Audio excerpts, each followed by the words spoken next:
আল্লাহর নবী বলেন, ওয়ালা রাসূলুল্লাহ সাল্লাল্লাহু আলাইহি ওয়া সাল্লাম ইয়াদা কাওলা যুরি ওয়াল আমাল বিহি ফালাইসা লিল্লাহি হাজাতুন আইয়াদা তাআমুহু ওয়া শারাবুহু, রাহুল বুখারী। যে ব্যক্তি সিয়াম পালন করলো কিন্তু যাবতীয় অশ্লীল কার্যকলাপ থেকে নিজেকে পরিত্যাগ করতে পারলো না, দূরে রাখতে পারলো না, তার সিয়াম রাখা আর না রাখা সমান ব্যাপার। তাহলে আপনাকে বুঝতে হবে, এটা বুখারী শরীফের হাদিস। আপনাকে আমাকে বুঝতে হবে সিয়ামটা কতখানি চেক দিতে হবে, সিয়াম রাখলে কতখানি আমাদেরকে সংযত থাকতে হবে। অশ্লীল, অসামাজিক, যেগুলোতে আল্লাহ অপছন্দ করে সেই সমস্ত কার্যকলাপ থেকে, পরনিন্দা, গীবত, পরচর্চা, এইগুলো থেকে দূরে থাকার চেষ্টা করতে হবে। আমরা বসে গেলেই তো পরনিন্দা শুরু করে দিই, মারামারি শুরু করে দিই। রমজান মাসে মেডিকেল বন্ধ নাই, রমজান মাসে মেরে মেরে মানুষগুলোকে মেডিকেলে পাঠানো হচ্ছে। যার শক্তি বেশি, যার অর্থ বেশি, যার লয় লস্কর বেশি। আমার 11টা ভাই, ও আমাকে ধাক্কা দেবে, ও আমার বিরুদ্ধে কথা কবে, ধর বার না ভাই, এমনটি করা যাবে না। আমার 11টি ভাই, আমি আরো দুর্বল। 11টি ভাই আমার মানে আমি আরো দুর্বল, আমি একটু দায়িত্বশীল, মানে আমি আরো দুর্বল। প্রজাদের কথা মানুষ বিভিন্নভাবে বলবে, আমাকে সেটা ট্যাকেল নিতে হবে। কারণ এই ক্ষমতা সবাইকে আল্লাহ দিবে না, ক্ষমতা দেওয়ার মালিক কে? আল্লাহ।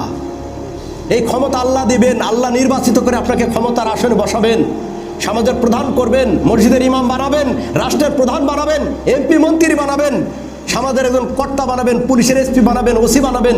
এটা আল্লাহর হক, আল্লাহ যাকে চাবেন তাকে আল্লাহ বানাবেন। কিন্তু আপনার আমার দায়িত্ব আল্লাহর হককে যথাযথভাবে পালন করা, বান্দার হককে যথাযথভাবে পালন করা, অন্যায় যেন না হয়। আল্লাহর নবী বলেন, দুজন ব্যক্তি ঝগড়া করছে, একজন যদি বলতে পারে এ থামো, ঝগড়াঝাটি এগুলো খারাপ, পরনিন্দা এগুলো খারাপ, মারামারি এগুলো খারাপ, আল্লাহর নবী বলেছেন যে তার আমলনামায় 2 রাকাত কবুল সালাত আদায় করার সমপরিমাণ নাকি আল্লাহ তার আমলনামায় দান করবে। বলে সুবহানাল্লাহ। বলতে পারবেন না? গন্ডগোল হচ্ছে, মা বোনদের মধ্যে ঝগড়া হচ্ছে, প্রতিবেশী ভাই ভাই, পিতামাতার মধ্যে দ্বন্দ্ব হচ্ছে, স্বামী স্ত্রীর মধ্যে কাপড় চোপড় কিনা কাটালিয়া বা অন্যান্য কিনা কাটালিয়াও দ্বন্দ্ব হবে। এই তো আসছে দ্বন্দ্বের সময়। শয়তান বাধা আছে, কিন্তু শয়তানের চেলা চামুন্ডা কিছুটা রেখে গেছে। পুতুল নাচ দেখেন নাই? একবার যদি চাবি দেয়, এমনও ঘড়ি আছে একবার চাবি দিবে 1 বছর পর্যন্ত চলবে, আছে না? এখনও আছে। আমি যে মসজিদে ইতিপূর্বে ছিলাম, আপনাদের মসজিদে আসার আগে রাজশাহীতে, একটা পিতলের একটি ঘড়ি, যে ঘড়িকে একবার চাবি ওরা মেরে দিবে 1 বছর, 1 বছর, পুরো 1 বছরে মনে করেন যে ঘড়িটা ফ্রি সার্ভিস দিবেই। তো অনুরূপভাবে শয়তান, আল্লাহ তাকে বন্দি করে রেখেছেন, কিন্তু উনি কিছু জাদু মন্তর দিয়ে গেছেন বনু আদমের কানে কানে, খবরদার, এইটি একটা সুযোগ, এইটি একটা সুবর্ণ সুযোগ। আমি থাকছি না, কিন্তু আমার স্থলাভিষিক্ত হয়ে তোমরা কিছু কাজ করো। স্বামী স্ত্রীর দ্বন্দ্ব বাঁধবে, কাপড় চোপড় কিনে দাও, সোনা দানা দাও, আমাকে এটা দাও ওটা দাও, এখন বেশি বাঁধবে। তবে চেষ্টা করবেন গন্ডগোল না করার। বোনেরা মায়েরা যেটা চাবে আপনাদের সামর্থ্য মতো দেওয়ার চেষ্টা করবেন। পিতামাতাকে আপনার সামর্থ্য মোতাবেক দান করার চেষ্টা করবেন, দ্বন্দ্ব করবেন না।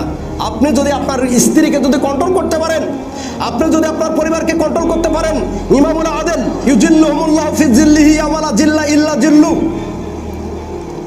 আল্লাহর নবী বলেন, যে ব্যক্তি ন্যায় সঙ্গতভাবে বিচার ফয়সালা করবে, ব্যক্তি জীবনে, পারিবারিক জীবনে, সামাজিক জীবনে, রাষ্ট্রীয় জীবনে, আন্তর্জাতিক পর্যায়ে যে ব্যক্তি তার ন্যায় সঙ্গতভাবে বিচার করবে, নিজের বিবেকের উপরে, নিজের স্ত্রীর উপর, নিজের পিতামাতার উপর, নিজের প্রতিবেশীর উপর, নিজের ভাই বোনদের উপর, আল্লাহর নবী বলেন, লা ইউজিল্লুহুমুল্লাহু ফি জিল্লিহি আমালা জিল্লা ইল্লা জিল্লু। কাল হাসরের ময়দানে আল্লাহর সিংহাসনের ছায়া, নিজস্ব ছায়া দিয়ে আল্লাহ ওই প্রকার লোকদেরকে আল্লাহ বাঁচাবেন। বলেন সুবহানাল্লাহ। সেই দিন আল্লাহর সিংহাসনের ছায়া ছাড়া কোনো ছায়া থাকবে না। আমাদের ভাই বোন মায়েরা ভালো, এদিক হয়তো বা এরকম ঝগড়াঝাটি হবে না, আশা করি ইনশাল্লাহ। হয়তো বা এই এলাকার বাহিরে আমরা এরকম কিছু শুনতে পেতে পারি, কিন্তু আশা করি এই এলাকাতে এরকম ঝগড়াঝাটি কোনো বিষয় নিয়ে হবে না ইনশাআল্লাহ। আলী রাদিয়াল্লাহু তাআলা আনহু থেকে বর্ণিত, তিনি বলেন, আল্লাহর নবী বলেছেন, জান্নাতে একটি বালাখানা রয়েছে, যে বালাখানার ভিতর থেকে বাহিরের অংশ, বাহির থেকে ভিতরের অংশ দেখা যাবে। একজন বেদুইন গ্রাম্য একজন মানুষ এসে আল্লাহর নবীকে বললেন, ইয়া রাসূলুল্লাহ, এই বালাখানাটা কার জন্য? আল্লাহর নবী বলেন, এই বালাখানা ওই লোকের জন্য যে লোক মানুষের সাথে ভালোভাবে কথা বলে, 1 নম্বর। 2 নম্বর, যে লোক অনাহারীদেরকে খাওয়ার দেয়। 3 নম্বর, যে মানুষ রমাদান মাসের সিয়ামগুলো রাখে, সুবহানাল্লাহ। চতুর্থ নম্বর, ওই মানুষ যখন ঘুমিয়ে যায়, গভীর রাতে উঠে সে আল্লাহর জন্য সালাত আদায় করে। আল্লাহু আকবার। 4টা কাজ যদি আপনি করতে পারেন, আপনার জন্য জান্নাতের একটা বালাখানা প্রস্তুত রেখেছেন আল্লাহ, যে বালাখানার ভিতর বাইরে সব কিছু দেখতে পাবে। 1 নম্বর, কথাগুলো বলার সময় ভালোভাবে বলবেন।